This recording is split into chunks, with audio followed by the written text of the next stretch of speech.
Bonjour à tous et à toutes, j'espère que vous allez bien. Nouvel éclat du Dhamma. L'ego est un voleur.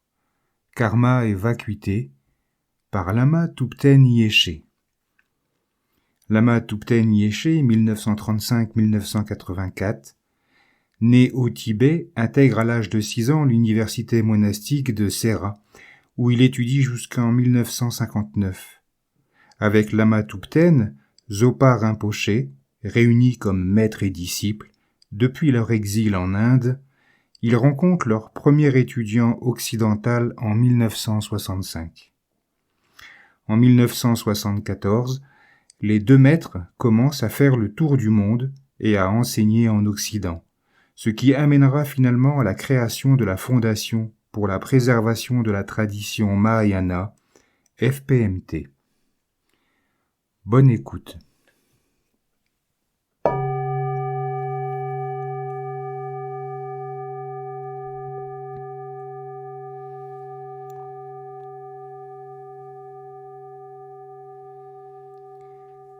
Un aspect essentiel des enseignements du Bouddha est celui de l'analyse de l'ego.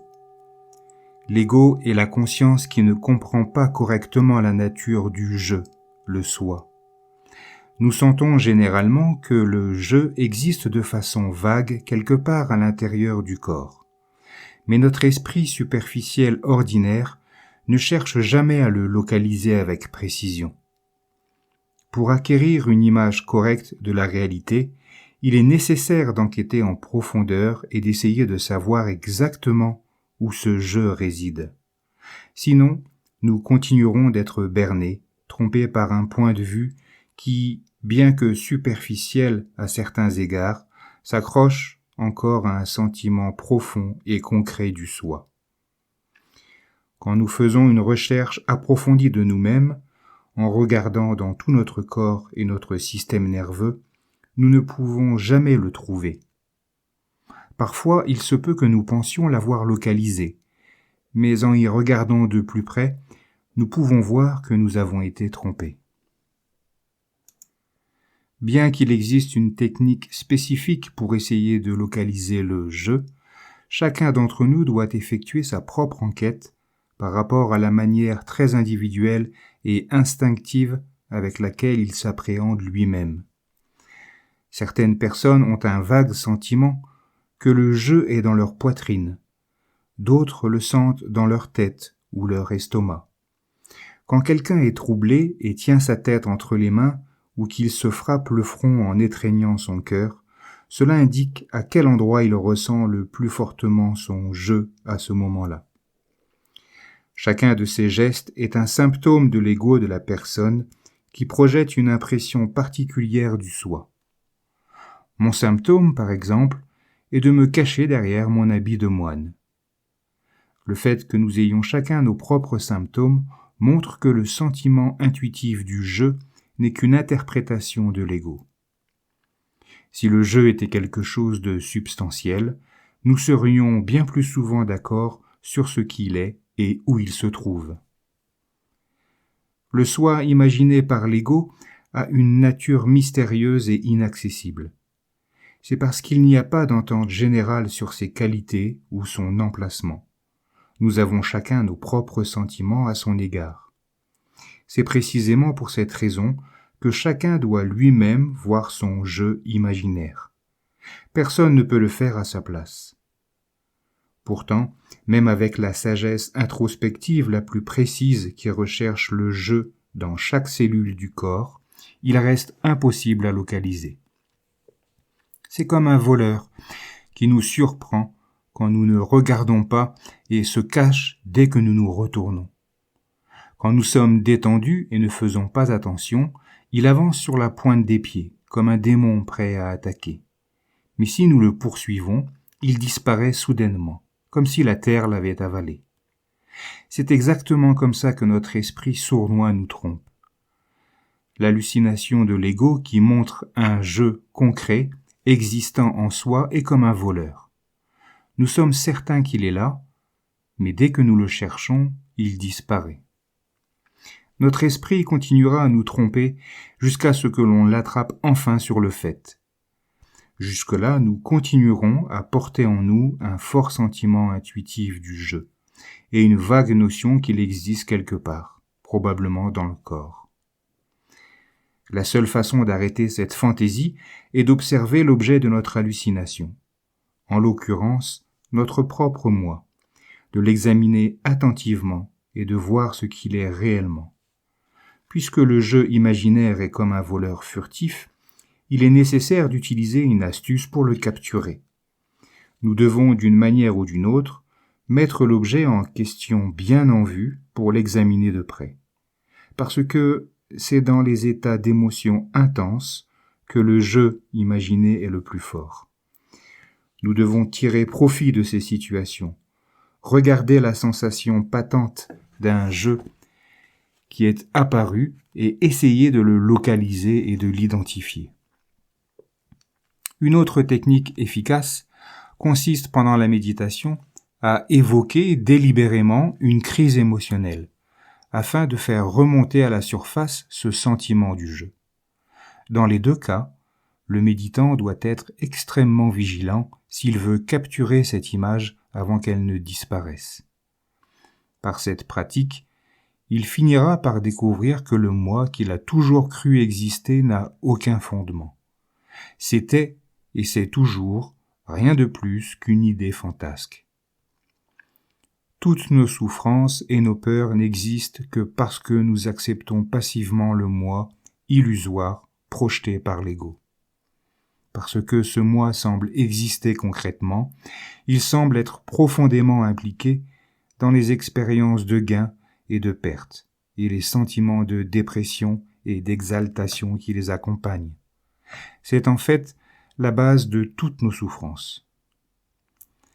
À un moment donné de sa contemplation, le pratiquant comprend clairement que toute sa misère naît d'une image projetée et déformée par son propre esprit, une image qui n'a aucun fondement dans la réalité. À ce stade, il a atteint un état d'esprit indestructible, au-delà de toute peur.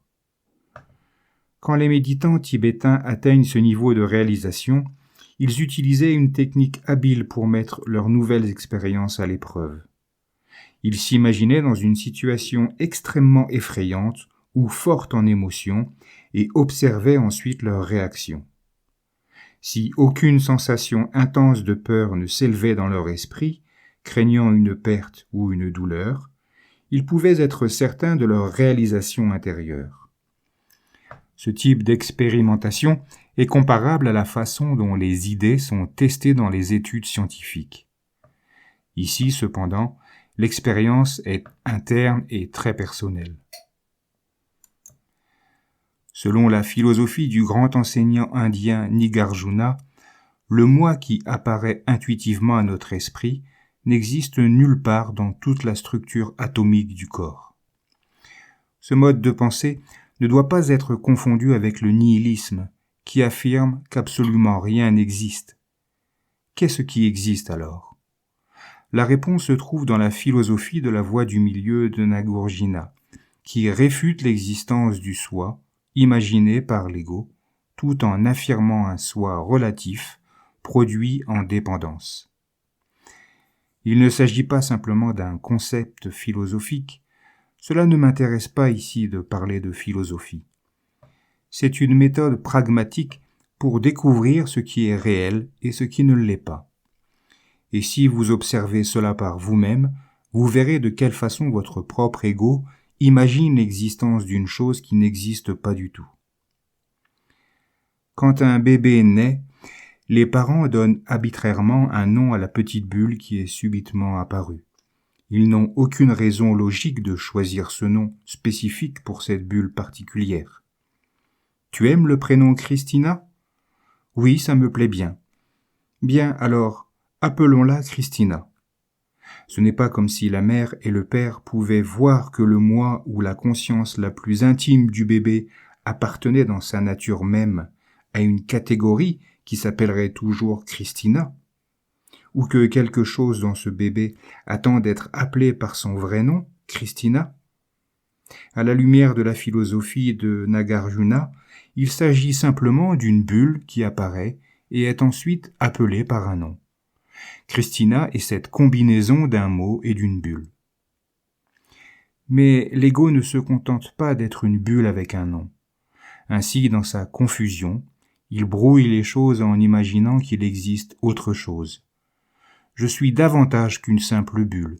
J'ai ma propre expérience en dehors de ça. L'ego a pour nature d'être insatisfait, et il améliore et embellit intelligemment son identité en lui donnant des formes et des couleurs issues de sa propre imagination. De même qu'il ne se contente jamais d'une richesse ou d'une beauté déterminée, quelle qu'en soit la quantité, il ne se contente pas non plus d'être simplement un nom et une bulle. Il ne peut pas accepter la simple réalité, les choses telles qu'elles sont réellement. Par exemple, maintenant que je suis en Espagne, je n'aime plus être tibétain. Je préférerais être un bel Espagnol avec une chouette moustache. Où que j'aille, je veux être différent. Je ne peux pas admettre ou accepter qui je suis ou ce que je suis. C'est incroyable comme l'ego est irréaliste. Son monde est comme le plastique, une pure imitation. En référence au monde fantaisiste de l'ego, le Bouddha a dit « Tout est illusion ». Pour comprendre le vrai sens de cette affirmation, voyons d'abord ce que signifie le monde de l'ego. Votre monde correspond à tout ce que vous ressentez, par la vue, l'ouïe, l'odorat, le goût, le toucher et la pensée. En d'autres termes, il est composé de toutes vos perceptions sensorielles. L'ego de chacun crée son propre monde personnel. Vous ne vivez pas dans mon monde, vous vivez dans le monde illusoire de votre propre ego. Pourtant, lorsque certaines personnes entendent que tout n'est qu'illusion, elles interprètent à tort que cela signifie que rien n'a d'importance. Fantastique! Je peux voler, boire, prendre de la drogue et halluciner avec du LSD à volonté. Qui s'en soucie? Ce n'est qu'une illusion de toute façon. On utilise divers termes pour se référer à la nature ultime de la réalité. Parfois on l'appelle vacuité, car la vraie nature de tout phénomène est vide par opposition à l'imagination de l'ego qui est pleine. Pleine de quoi? Pleine de concepts, d'attentes, d'angoisses et de projections qui n'ont rien à voir avec la réalité. De façon ultime, tout est vide. La réalité est aussi appelée vide. Le vide étant l'opposé du monde solide et concret imaginé par l'ego. Tous les phénomènes samsariques, comme spirituels, sont vides par leur nature même. Il est essentiel d'éliminer la conception erronée de l'ego à propos de la réalité, car elle est la racine de toute souffrance.